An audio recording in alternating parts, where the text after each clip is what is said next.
Cook dearly loves his children. If that were the case, he'd have given up a long time ago, given the many, many obstacles that Ms. Spar has thrown in the way over the years, trying to interfere with Mr. Cook having a reasonable parental relationship with his children. And frankly, what I'm seeing is direct parental alienation by Ms. Spar. She is instilling fear in her children. She is telling them things that they should never need to hear. She is instilling fear in them. And she's done damage as a result of that. Kids don't need to hear one parent trashing the other. And Mr. Cook, you're guilty of that. You're guilty of trashing their mother to them. She's guilty of trashing you to them. All it does is create harm. And it's been successful.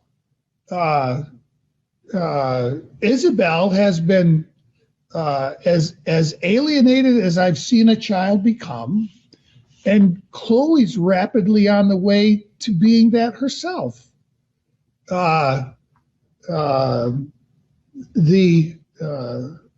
It's just plainly wrong. So how do we fix it at this point? Clearly, these girls have been alienated against Mr. Cook. They believe that he's a danger to them, but they don't believe that based on truth. They believe that based upon all of the fear that their mother has instilled in them. I don't doubt that Mr. Cook loses his cool on occasion and raises his voice, but he's not a danger to either one of these children. He never has been. He never will be. The danger is what mom is doing. Ma'am, if you unmute your phone again, I am going to kick you out of this hearing. Do not do it. Is that clear? So how do we get off this point and get to some semblance of a reasonable parenting time schedule and a reasonable relationship for Mr. Cook with his children? What I want to do, the referral to the healing place, to Dr. Shannon Louder, absolutely I wanted it followed up on. I want counseling set up for both of the girls through Dr. Louder's office. The next thing we're going to do is I'm going to schedule, and Mr. Cook, you're not going to like this, but give it time. There's a goal in mind. I am going to order that a healing place supervise a couple of visits. I want them to see what I believe to be the case, that these girls have no reason to fear you other than what mom has put into their heads.